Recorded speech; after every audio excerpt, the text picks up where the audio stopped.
Hi everybody.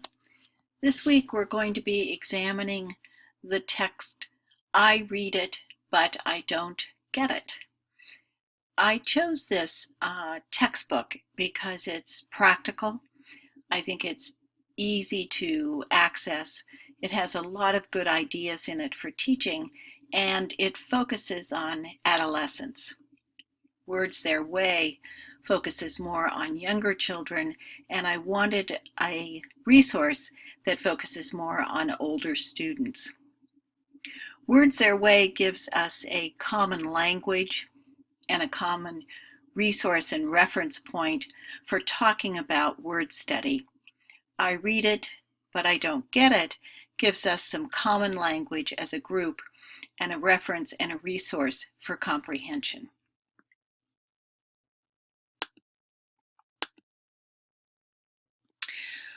I'm going to be going through some of these strategies. I'm not going to be going through them exactly chapter by chapter, but we are going to be talking about setting a purpose, monitoring comprehension, how to fix it when we lose comprehension, background or prior knowledge, asking questions, and making inferences. Just as Tavani begins her book by setting the stage, establishing expectations for her reading workshop, I want to sort of set the stage for this set of slides. We're looking at using, remembering, and recalling text. It's the top portion of that rope, the language comprehension portion that we're going to be looking at.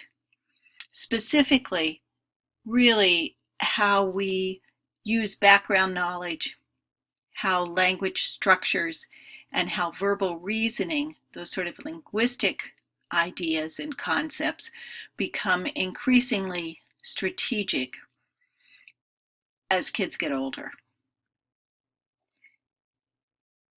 But it's not development in the area of understanding text is different, I think, from development in word study. Word study is very stage-like.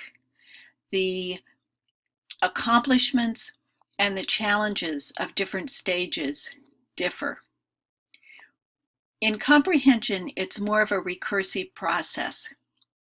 What kids are doing when they're younger is very similar to what they're doing when they're older, except that they add to their repertoire, they become increasingly automatic using it, and the texts become increasingly more and more difficult.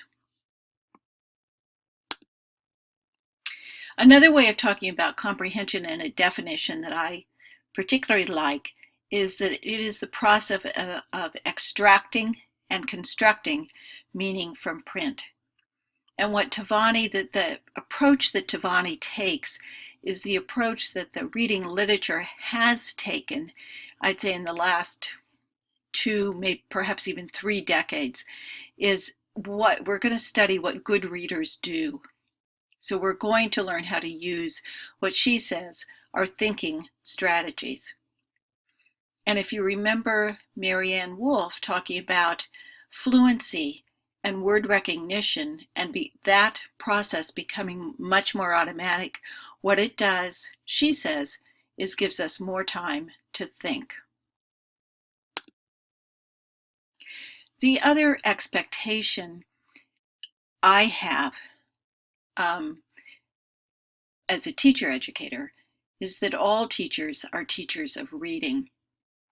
And we come up against this particularly in secondary school and most particularly in high school, where high school teachers are very deeply immersed in their content. They know their content very well, and they are absolutely committed to their students. Let me start that again. Not only do secondary teachers feel that it is too late to teach reading, but secondary students also believe that they are probably too old to learn how to read. So that's why it's so important to address issues of reluctance and resistance, to provide kids with success experiences, to try and connect them with a pleasurable reading memory. And so I would encourage you, when you talk to the parents of the students you're going to be working with this semester, that you ask them, what, if anything, does their child like to read or like to have read to them? What kind of a pleasurable reading memory can you tap into and build on? Tavani then moves into sort of the realities of reading, and by reading, she's meeting comprehension. It's complex, it's complicated. You have to practice, you have to keep reading, you have to practice reading difficult text, you have to practice reading for meaning, you have to practice constructing meaning, and it has to be taught. It's not automatic. It doesn't just happen, and I think that's a myth that many students and perhaps even some teachers have. In fact, good readers struggle. When text is difficult, we all struggle to understand it. It's not that it just happens, but again, it's not something, sort of like phonemic awareness, it's not something we're conscious of typically. We've learned as good readers to use a variety of strategies very flexibly. We shift from one strategy to another, and to reread text. And clearly, for someone who's struggling to decode text, this is not something they want to do. I got through it once. Isn't that what you expected of me? I'm not going to do this again.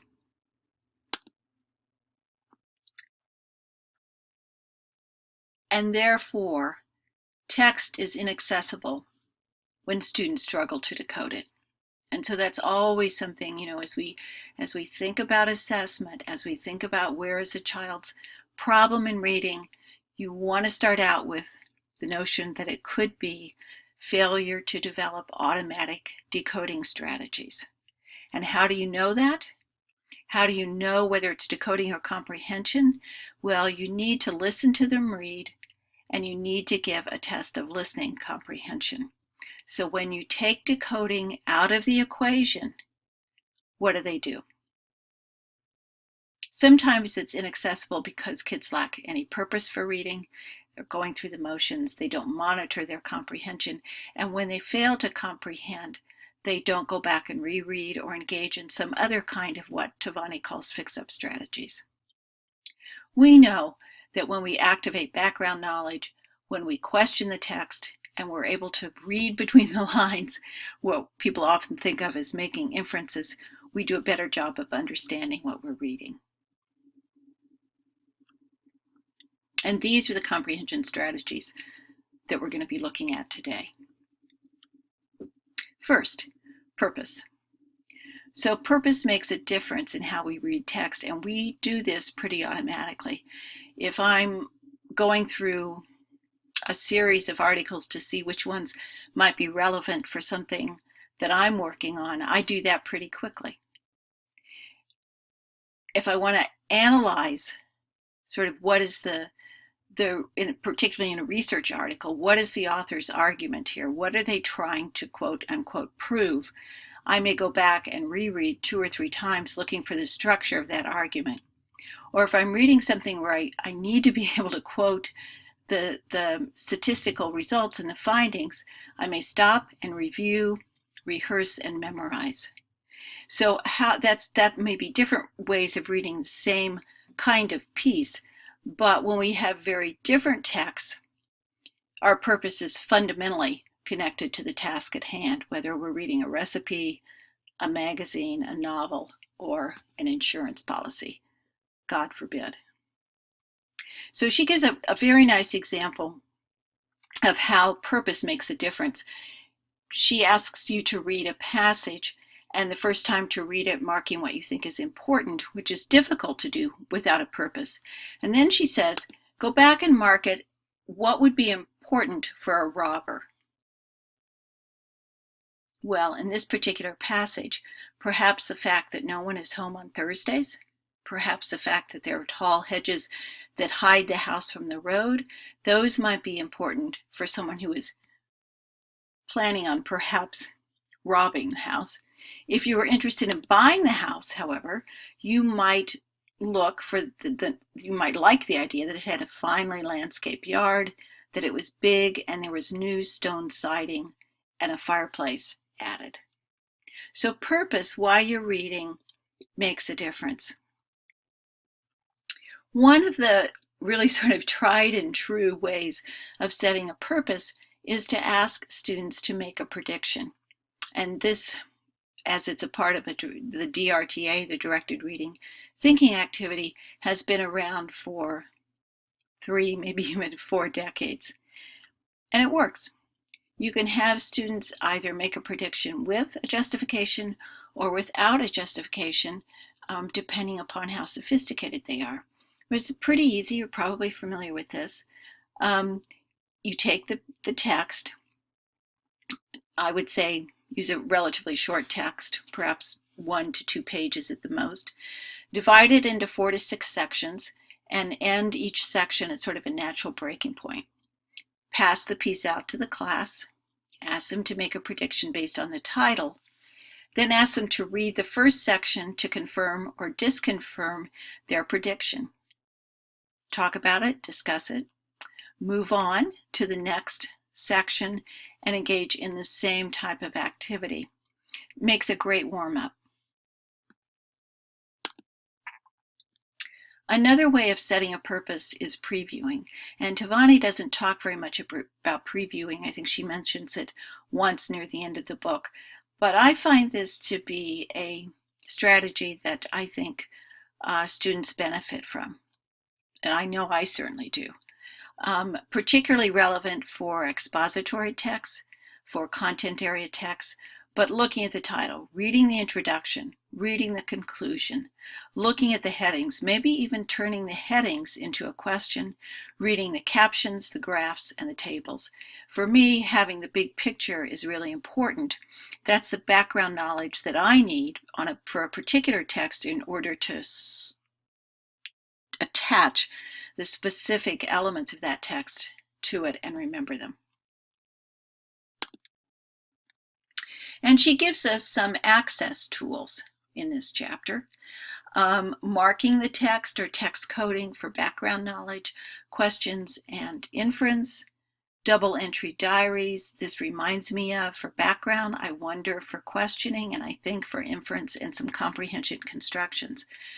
Good little tools to help kids be able to remember what it is they're reading and to put some structure to it. As you begin to teach a strategy, I'd suggest you use some of these access tools, again, to provide more structure. And of course, teach that strategy first with a text that is easily accessible to the student. So the first strategy is monitoring comprehension, and that makes perfect sense because if you don't know when you're confused, you don't know what to do with it, and you just keep reading and fall further and further and further into the abyss. And it is the student's responsibility to understand. She makes that clear with her adolescence. So how do I know when I'm confused? How does the student know when they're confused?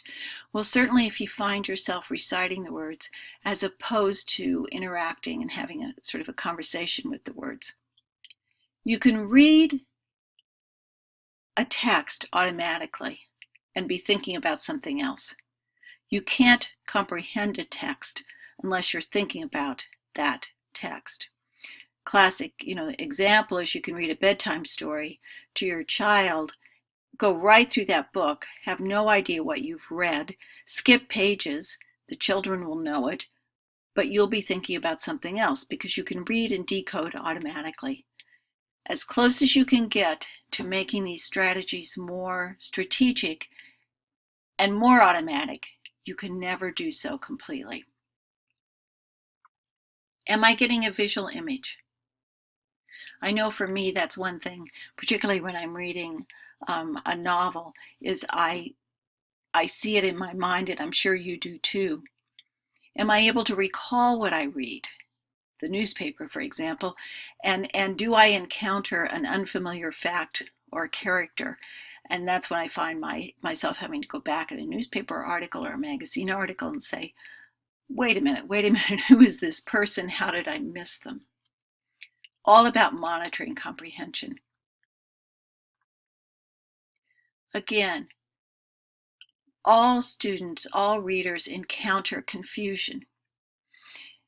And I find this with undergraduate students. They will read through a piece, which is sometimes pretty difficult, skip over unknown words, get to the end, have no idea really what they read, and then come into class without questions. And I think really expecting the instructor to tell them what it all means. And of course, we can't do that. So it's really important that kids understand that this is what reading is all about, that they can understand it, but it typically takes a great deal of effort. What do you do? Well, two really good strategies, I think, are to use sticky notes when you encounter confusion. You can come back to them, or highlighting, or checking, or circling, some way of marking what you're not understanding. And this is a comprehension constructor I'm confused by on page. And if they can get to the point, I'm confused because, then it's really good. And you could begin to fix up and repair that comprehension confusion. What can you do? Well, reread. Not something kids like to hear, particularly. But knowing that it's something we all do makes it a bit more palatable. And it may be in rereading that they realize it's one of those words, one of those vocabulary words that they don't know the meaning of. And we talked about this last week, and these are those strategies. What do you do when you come across a word you don't know? Another fix-up strategy is to adjust the rate, to attend to print conventions, and really to just stop and think. So the next two slides are from Proust and the Squid, and it is specifically from Proust's piece on reading. And so I want you to take a look and read it. I think it's pretty difficult. So here it goes.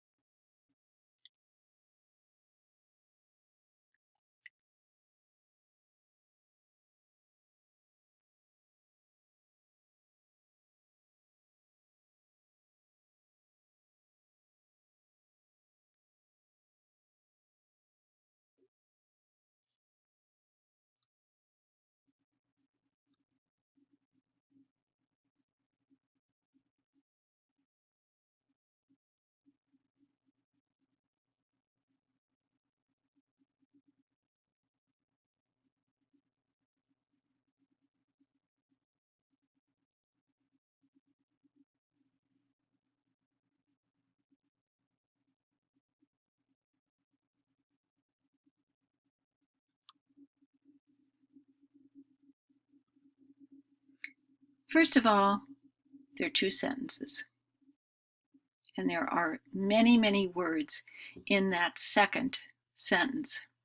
I don't know about you, but for me, I have to stop and go back and reread portions of that second sentence multiple times, fitting it into a gestalt of what he's trying to say about reading.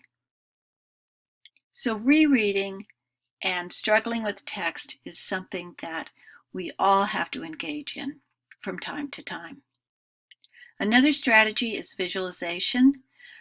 This is what the Linda Mood Bell program, Visualizing and Verbalizing, is built on. And their theory is that kids have difficulty understanding because of weak concept imagery, or the ability to create an image gestalt from language. So this is a specific kind of fix-up strategy. Certainly some of the tutors in the lab have used it. They've asked kids to draw pictures of short passages. When you use it, the suggestion is to be very specific. So for example, this purpose passage that we read earlier, The two boys ran until they came to the driveway. You might stop at that point and say, what do the boys look like? Is one taller than the other one? What do the boys have on? What do their shoes look like? And what does the driveway look like? Is the driveway at the edge of the property? Is the driveway in the middle of the property, etc.? What does the hedge look like? And what is that finely landscaped yard? What color is it? Are there any flowers, etc.? And so you have to get them to be very specific about what it is they're visualizing. But it's a good strategy, particularly if kids have sort of an affinity for it. Another strategy is retelling, and retelling with a graphic organizer. This is for narrative text, where it's looking at story structure, character setting, problem solution.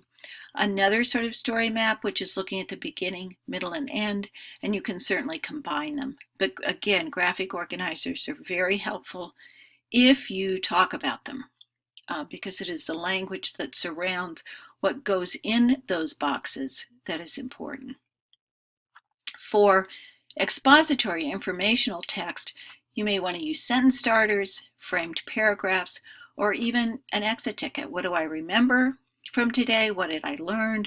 What were the main points? What were two questions I had, or two sort of ideas maybe I disagreed with, and a question. Next strategy, making connections. You may have seen this before, but if you haven't, or even if you have, read it and then sort of summarize it to yourself.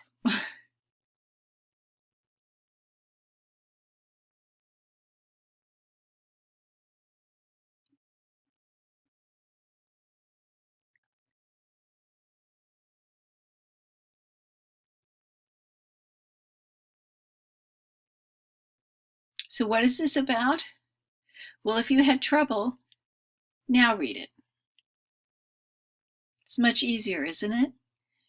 Once you're told really what it's about Christopher Columbus. So simple to be able to figure out what this paragraph is about when you have sufficient background knowledge. So you made the connection between 1492 and Christopher Columbus and his sailing to the New World.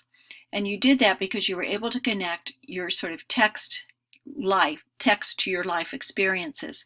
You were connecting the new to the known. And that is what some people say really is the essence of comprehension. And it's based on schema theory, the idea that your prior knowledge provides a schema, a framework, or a structure that helps us remember things, helps us understand things. The glue that makes learning stick, I think of it as an old-fashioned filing cabinet in which I know which drawer to put new information. But it's a way of organizing, it's a way of understanding, it's a way of linking ideas together, making them memorable and understandable.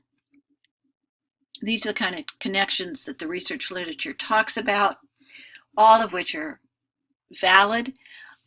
If kids don't have the necessary background knowledge then to understand what they've been asked to read, we as the teachers have to provide it. And making those connections allows students to visualize. It allows them to empathize with characters and to become more actively involved in their reading.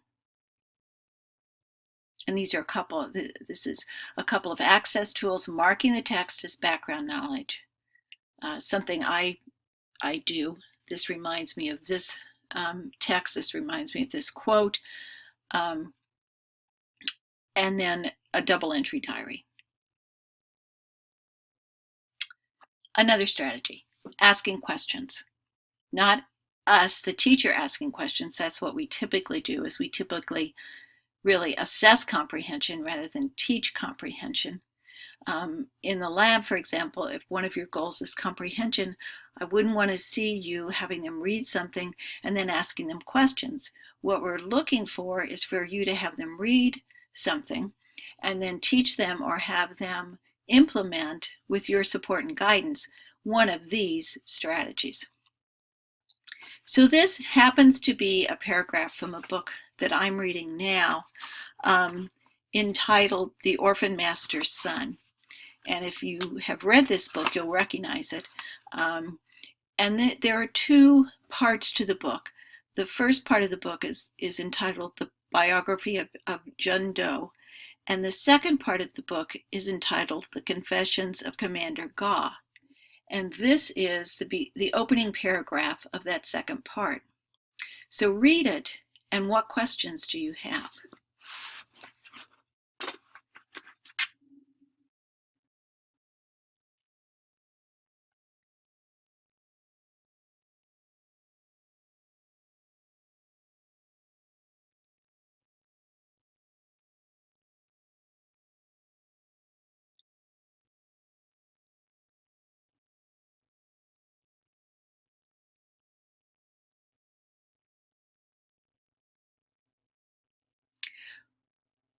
I don't know what you asked, but if I were reading this for the first time, I'd certainly want to know where it was taking place.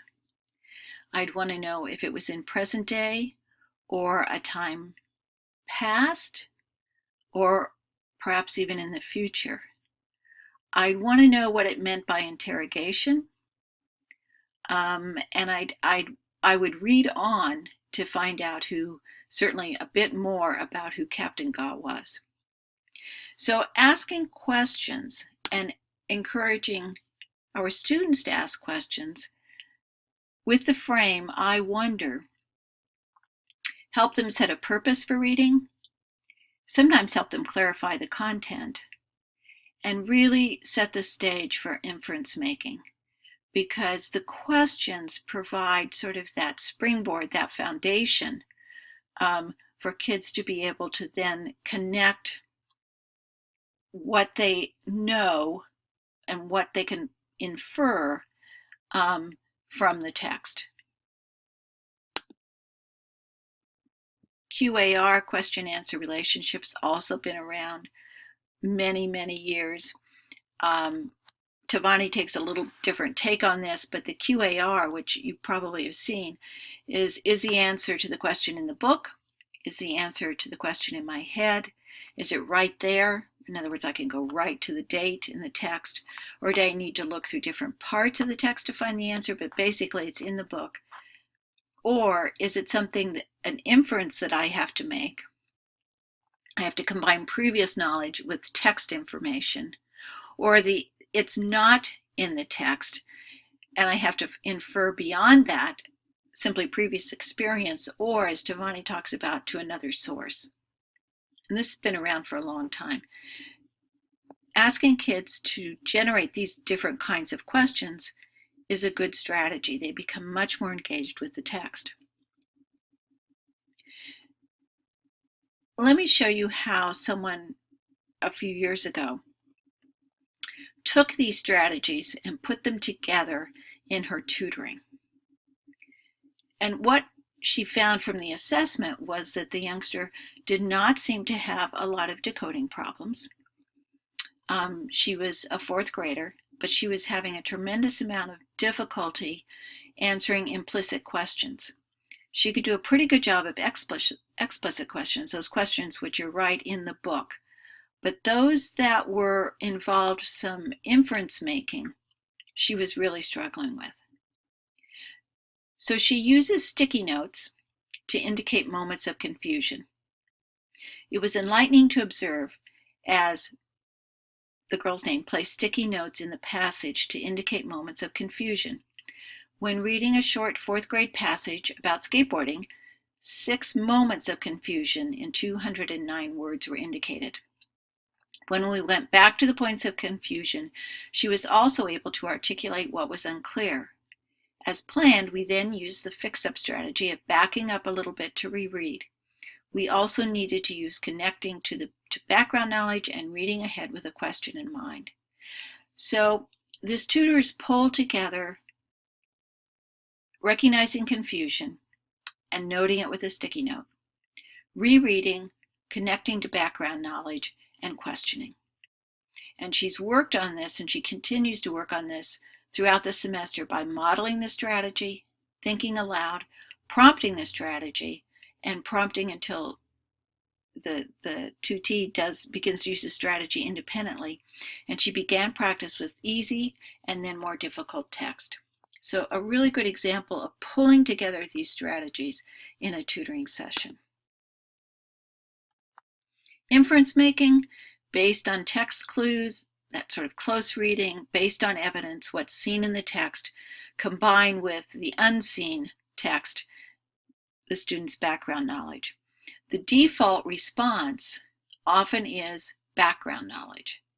So kids will answer a question with what they already know rather than going back to the text, rereading it, and trying to connect it with what they know. It is a logical conclusion, not directly confirmed by the author. So what's the plan? Well, the plan really is looking at those language comprehension abilities to become more strategic, to the point where they become increasingly, but never totally, automatic. And they've got to be used flexibly, and they've got to be integrated. Reciprocal teaching is one of those packages, which has also been around for a while, but it involves 4 strategies: summarization, clarification, prediction, and questions. Different students are assigned different roles. They read something, and then as a group, they talk about it. And it is that talking about it which is very important. It is they're taking responsibility for the learning and for the comprehension, which is equally important. So I mentioned before, what we often do in the name of comprehension is ask questions. That's really when you ask questions, when you ask the questions, you're often assessing rather than instructing. And although we're focusing here on adolescence, you have to start comprehension instruction early. And a program I want to make you aware of, I think I mentioned it previously, and is in the lab, is Text Talk. Text Talk takes trade books, really popular, engaging trade books. It pulls out vocabulary, and it also gives you comprehension questions. As a program, it's based on something called dialogic reading, which means that you don't ask questions, but rather you have a conversation with children around what they're reading. And the idea is to enhance and elaborate their language skills and also to teach early literacy comprehension skills. And you do that through asking open-ended questions. So although there are questions, the idea is the conversation. So these are some open-ended questions about Harry the Dirty Dog. How does what Harry did fit in with what we already know about him? What's Harry up to now? And they called Harry this little doggy. What does that tell us? So some open-ended questions can be used to support kids' comprehension. They don't always come up with the answers you are anticipating, however, so you do have to do some follow-up oftentimes. We'll talk more about this when we look at comprehension of narrative text. But the idea that you need to reread the text as often as needed, that it is a permanent resource to go back to and to interact with. And when the question is asked, it's almost like one of those questions that does require inference making, those open-ended questions. It's not something you guess at. And here's one of the authors reports this in a classroom. So the teacher's reading from the book Curious George Takes a Job. This is George. He lived in the zoo. He was a good little monkey and always very curious. He wanted to find out what was going on outside the zoo. the teacher stops and asks this question. What do we know so far about George? And the student responds, he likes bananas. Well, we don't want our students answering, he likes bananas. We want them going back to the text and using some of those comprehension strategies that we talked about today.